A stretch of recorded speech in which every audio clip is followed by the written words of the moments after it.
बिस्मिल्लाहिर्रहमानिर्रहीम। अस्सलाम वालेकुम।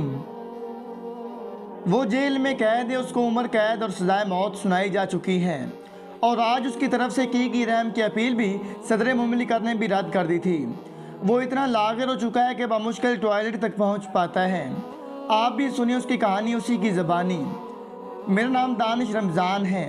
मैं पाकिस्तान पंजाब में मियाँ वाली का रहने वाला हूँ।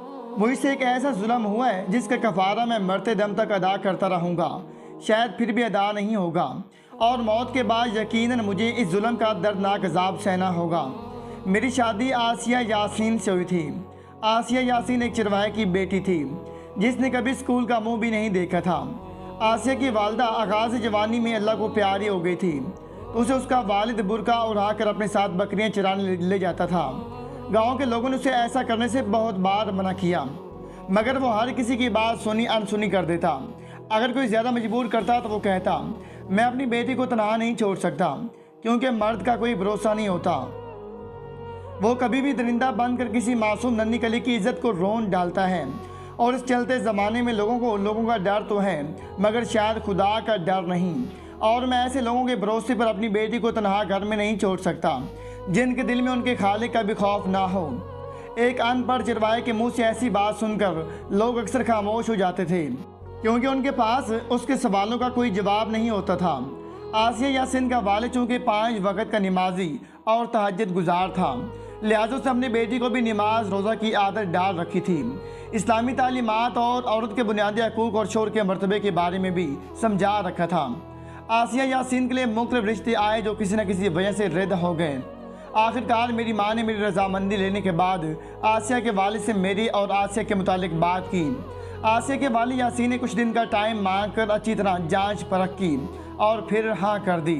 आसिया के वालिद से अपनी ख्वाहिश पर मंगनी की बजाय निकाह किया गया और 1.5 माह बाद रुखसती होना तय पाई।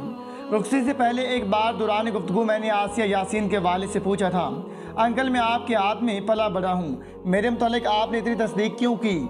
मेरी बात सुनकर मेरा ससुर यासीन मुस्कुराने लगा और कहने लगा, बेटा याद रखना बेटियां अल्लाह की रहमत होती हैं। हस्ब हैसियत बेटी की परवरिश करने वाले के लिए जन्नत की खुशखबरी सुनाई गई है। मैं नहीं चाहता कि मेरी बेटी जिसे अल्लाह ने अपनी रहमत की सूरत में मुझे अता किया है वो बेटी जिसकी परवरिश की इवज़ मुझे जन्नत मिल सकती है, अपनी इस बेटी को बिना ताक़ीद के किसी के हाथ सौंप दूँ। अपने ससुर की बातें सुनकर मैं हैरान रह गया और सवाल किया कि अगर अब इतनी ताक़ीद के बाद भी खुदा न ख्वास्ता मैं आपकी सोच के बरअक्स निकल आऊँ तो आप किसको कसूरवार ठहराएंगे? मेरी बात सुनकर उनके चेहरे पर एक रंग आकर गुजर गया मगर उन्होंने फ़ौरन तासरात नॉर्मल किए और कहा कि अल्लाह ताला ने इंसान को फ़कत कोशिश करने का इख्तियार दिया है। मैंने अपनी तरफ से पूरी कोशिश कर दी है। अब मैंने फ़ैसला अल्लाह पर छोड़ दिया है क्योंकि मेरा ईमान है कि अल्लाह ताला जो करते हैं वही हमारे हक़ में बेहतर होता है। मैं एक बार फिर लाजवाब हो चुका था। इसके बाद मज़ीद कोई सवाल करने की मेरी ज़रूरत ना हो सकी और मैं चुपचाप वहाँ से उठकर आ गया था। खैर मुकर्रर दिन पर आसिया यासीन रुखसत होकर मेरे घर आ गई। इस बात की मैं आज भी तस्दीक करता हूँ कि आसिया ने मुझे वाकई मुजाज़ खुदा माना था। शायद उसकी माँ भी होती तो इतने अच्छे अंदाज में उसकी तरबियत ना कर पाती। ना ही आज के दौर की पढ़ी लिखी माँ अपनी बेटी की तरबियत इस अंदाज से कर सकती है जिस तरह एक अनपढ़ चरवाहे ने अपनी बेटी की तरबियत की थी। आसिया ने मेरी खिदमत को अपनी इबादत माना, मुझे और मुझसे जुड़े हर रिश्ते को इज्जत दी मगर इतनी खूबियों की मालिक होने के बावजूद भी वो मेरे और मेरी बहनों के दिल में अपना मकाम ना बना पाई। मैं किस्मत के घर में आसिया की वैद हमदर्द मेरी माँ भी चल बसी। मेरी माँ की मौत के बाद मेरे घर के हालात बिगड़ते गए क्योंकि आसिया जहेज़ में कोई चीज़ ना लाई थी, लिहाजा मेरी बहनें उसे घर के बर्तन बिस्तर तक इस्तेमाल ना करने देती थीं। मैंने अपनी आंखों से देखा है कि अगर आसिया चारपाई पर सो रही होती थी तो मेरी बहन बालों से पकड़ कर उसे उठाती और कहती कि चारपाई पर सोने का शौक़ है तो बाप के घर से जहेज़ में बेड और चारपाई लानी थी, उठ और जा ज़मीन पर सो। आसिया यासीन बिना कोई जवाब दिए चुपचाप ज़मीन पर सो जाती। आखिरकार सर्दियों में जब ठंडे फर्श पर सोना मुमकिन ना रहा तो आसिया ने अपने वालिद साहब से कहकर बेड 2 चारपाइयाँ और 4 बिस्तर मंगवाए थे। मुझे याद है इन सब चीज़ों की कीमत उसके वालिद साहब ने अपनी बकरियां बेच कर अदा की थीं। यूँ आहिस्ता आहिस्ता बकरियां बिकती गईं और आसिया के लिए रोज़मर्रा की ज़रूरियात की चीज़ें आती गईं। शादी के 3रे साल आसिया उम्मीद से हुई। जब बच्चे की पैदाइश का वक्त आया तो डॉक्टर को चेकअप करवाने पर पता चला कि घर में बच्चे की पैदाइश मुमकिन नहीं, इसलिए अस्पताल दाखिल होना पड़ेगा और ऑपरेशन के बाद बच्चा पैदा होगा। मैंने अपना खर्च बचाने के लिए रस्म के नाम पर आसिया को उसके वालिद के घर भेज दिया, जहाँ एक बार फिर आधी से ज़्यादा बकरियां बेच कर उसने न सिर्फ आसिया का ऑपरेशन करवाया बल्कि आने वाली नन्ही परी के लिए सामान खरीदा, कपड़े खरीदे। और 40 दिन बाद जब आसिया अपनी बेटी समेत हमारे घर आई तो हमारे पूरे घर के लिए भी नए कपड़े दिए गए। बेटी पैदा होने के बाद न जाने क्यों आसिया से मैं बिगड़ने लगा। शायद मेरे दिल में भी कहीं बेटी की हसरत थी। गो के बेटी पैदा हो चुकी थी, मगर मैं चाहता था कि ज़िंदा ना रहें, किसी न किसी तरह मर जाए। यहाँ तक कि जब तक मेरी बेटी ज़िंदा रही, वो जितनी बार भी बीमार हुई, मैंने आज तक उसे दवा लेकर नहीं दी, फ़कत इस उम्मीद पर कि शायद इस बीमारी से वो मर जाए। मगर अफसोस कि ऐसा ना हो सका, क्योंकि जब भी उसकी हालत ज़्यादा बिगड़ जाती और मैं दवा खरीद कर ना देता तो आसिया अपनी बेटी को लेकर अपने वालिद के पास चली जाती। वो न सिर्फ नन्ही परी को दवा खरीद कर देती बल्कि नए कपड़े जूते भी दिलवा देती। भले ही हर बार उनके रेवर से एक बकरी कम हो जाती, क्योंकि वो बेच कर हमारी बीमारी के और दूसरे खर्चात पूरे कर दे जाते। जब किसी भी सूरत में मुझे अपनी सगी बेटी के मरने की ख्वाहिश पूरी होती नज़र ना आई तो मैंने अपनी बीवी को मजबूर करना शुरू कर दिया, किसी फलाई इदारे के हवाले कर दो। मगर मेरी बीवी ना मानी। यहाँ तक कि रात को जब मेरी बेटी रोती तो मैं उठकर अपनी बीवी को मारने लगता और कहता तुम्हारी वजह से मेरी नींद खराब हुई है, ना तुम इसे पैदा करती और ना मैं ये अजाब झेलना पड़ता। मेरा तशद्दुद सहना मेरी बीवी को गवारा था, मगर वो अपनी औलाद को खुद से जुदा करने पर रजामंद ना थी। मैंने हर बार आजमा लिया था, मगर मुझे किसी भी सूरत में बेटी से छुटकारा नहीं मिला। जब कभी मैं सीधा बीवी से कहता मुझे बेटी नहीं चाहिए तो कुरान और हदीस के हवाले देकर मुझे बेटियों की अहमियत बताने लगती, बेटी को वजह बख्शिश और जन्नत के बशारत बताने लगती। मैं चाहकर भी अपनी बीवी की दलील को रद्द ना कर सकता, मगर अपने दिल में मौजूद बेटी के खिलाफ बुग़्ज़ को भी नहीं निकाल पाता। मेरे दिल में बहुत बड़ा अरमान था मेरी पहली औलाद बेटा हो, और मुझे चाहिए ही फ़कत बेटे थे। मैं चाहता ही नहीं था कि मेरी बेटी पैदा हो, लिहाजा मैं अभी बेटी से जान छुड़ाने की तगो-दो में था।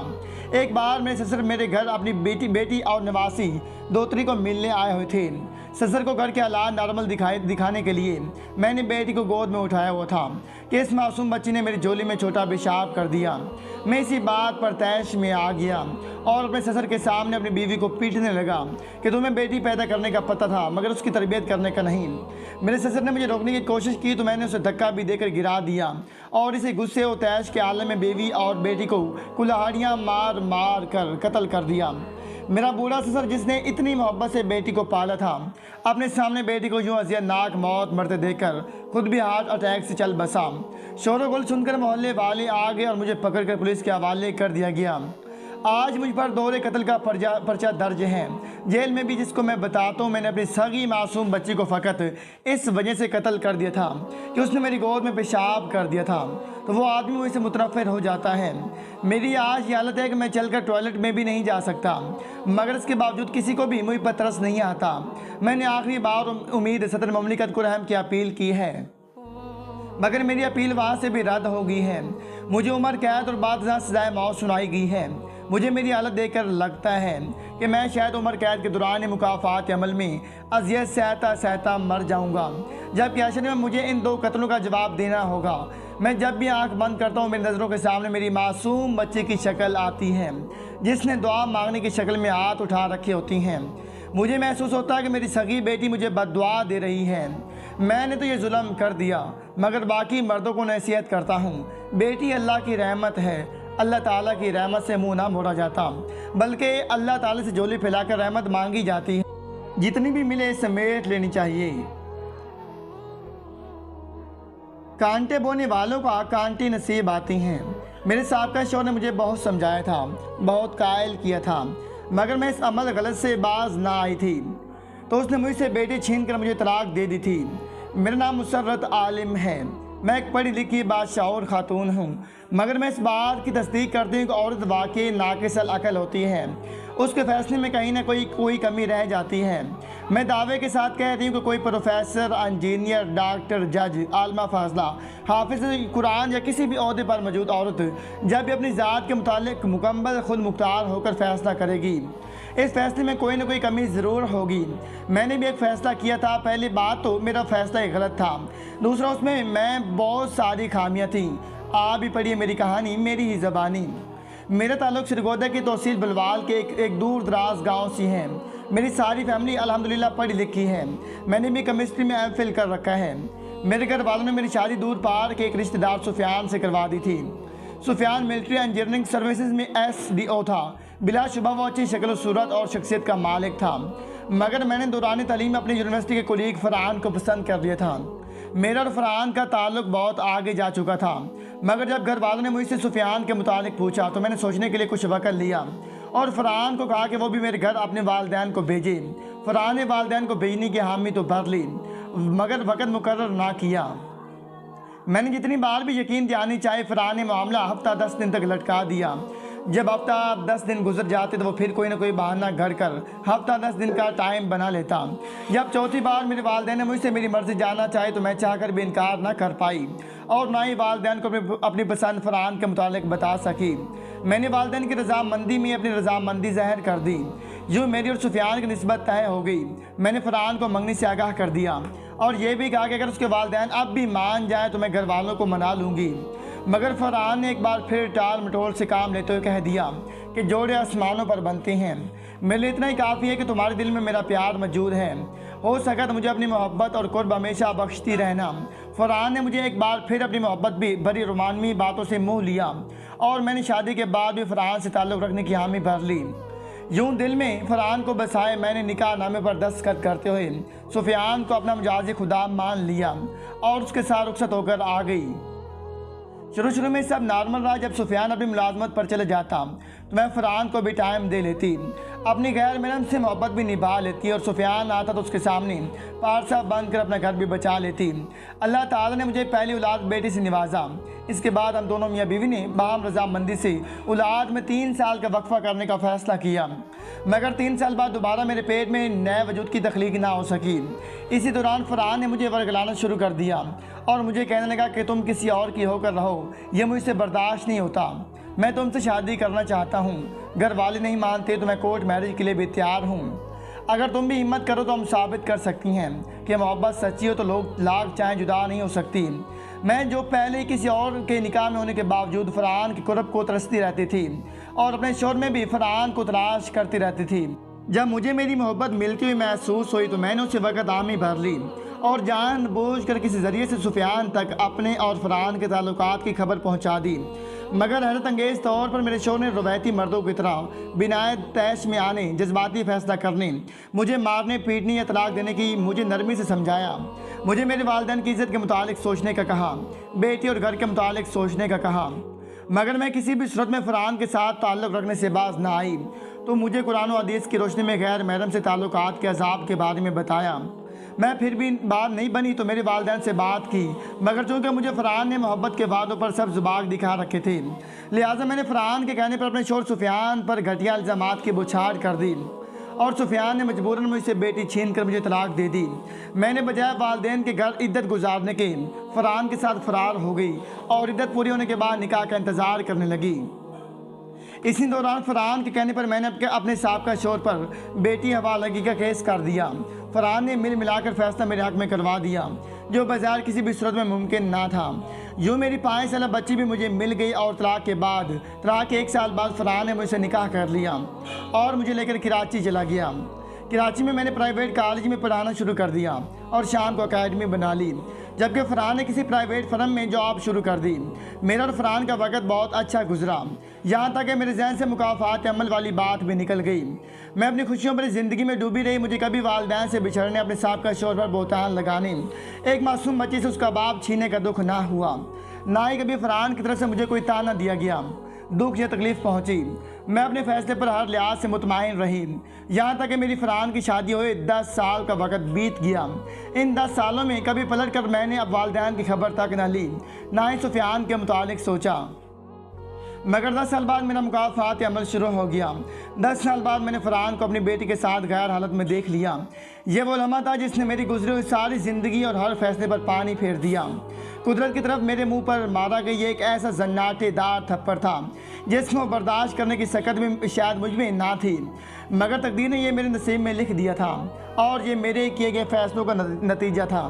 میں نے تب تیش میں آ کر اپنی بیٹی پر ہاتھ اٹھایا تو فرحان نے میرا ہاتھ پکڑ لیا، اسی وقت مجھے طلاق دے دی اور مجھے بتایا کہ کل میں تمہاری بیٹی کے ساتھ نکاح کر رہا ہوں۔ फरहान के मुँह से निकलने वाले ये अल्फाज फ़कत अल्फाज ने पिघला हुआ शीशा था जो मेरे कानों में उंडेल दिया गया था। उस वक़्त मुझे फरहान की तरफ से दी गई तलाक का दुख नहीं था जितना दुख मुझे फरहान का मेरी बेटी के साथ निकाह करने का था। जब मुझे यकीन हो गया कि मैं अपनी बेटी और फरहान के फ़ैसले को ताकत के बल पर नहीं रोक सकती तो मैंने गुड़गुड़ाना शुरू कर दिया। अपनी बेटी को हाथ तक जोड़ दिए और उसे इस्लामी तालीमात से समझाना शुरू कर दिया। मेरी बातें सुनकर मेरी बेटी तंज़िया अंदाज में मुस्कुराई, फिर कहने लगी, आपने भी तो अपनी मोहब्बत की खातिर अपने वालिदैन, शौहर, बेटी, बहन, भाई सब कुछ छोड़ दिया था। आपको भी तो अपने फैसले से रोका गया होगा। आपको भी तो इन इस्लामी अहकामात का इल्म होगा जिनको आप आज मेरी पैरवी करने का कह रही हैं। तब आपने इन सब बातों पर अमल करना छोड़कर अपनी मोहब्बत को चुन लिया। बिल्कुल ऐसे ही आज मैंने भी फ़कत अपनी एक माँ को छोड़कर अपनी मोहब्बत को चुन लिया है। इसके बाद मेरी सगी बेटी ने फरहान के कहने पर मुझे धक्के देकर अपने कमरे से निकाल दिया। मैं न जाने कब उनके कमरे के दरवाजे के सामने गिरी और बेहोश हो गई। मुझे दूसरे दिन सूरज निकलने के बाद होश आई। तब तक मेरी बेटी और मेरे साहब महबूब शौहर घर से जा चुके थे। मेज़ पर एक कागज़ रखा था जिस पर लिखा था, प्यारी माँ, कांटे बोने वालों का कांटे नसीब आती हैं। मेरी बेटी जा चुकी थी और मैं चाहकर भी उसे नहीं समझा सकी थी कि बेटी मैंने कांटे बोए तो मेरे नसीब में कांटे ही आ गए। तुमने मेरी हालत देखकर भी इबरत ना पकड़ी और तुमने अपने लिए कांटे ही बो दिए। एक हादसे की वजह से मेरी एक आंख ज़ाया हो चुकी है। मैंने एकेडमी पढ़ाना छोड़ दी, बल्कि पढ़ाना नहीं छोड़ी। जैसे जैसे लोगों को मेरा माजी और मेरे बेटी और मेरे शौहर के ताल्लुकात का पता चलता गया, लोग खुद ही मुझसे अपनी बच्चों को दूर करते गए। मैं इतना पढ़ी लिखी होकर भी आज कराची के एक फलाही इदारे में मुकीम हूँ। अपने माजी पर अल्लाह ताला से माफ़ी की तलबगार हूँ और अपनी बेटी के लिए दुआ गो हूँ, मगर मुझे नहीं लगता कि मेरी दुआएं मेरी बेटी को मुकाफ़ात अमल से बचा पाएंगी। आखिर में आप सबको नसीहत करूँगी कि जोड़े आसमानों पर बनती हैं, लिहाजा जो आपके नसीब में आ जाए उसे अल्लाह ताला की अताअत समझ कर कबूल कर लीजिए। शौहर को मुजाज़ी खुदा का मर्तबा दिया गया है, लिहाजा उसके हुक्म की ताबे रहें। गैर महरम से ताल्लुक़ एक ऐसा अमल है जिसकी सज़ा जल्द या बदीर इस दुनिया में मिल कर रहती है।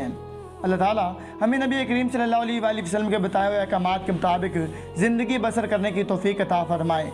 आमीन या रब्बुल आलमीन। जज़ाकल्लाह।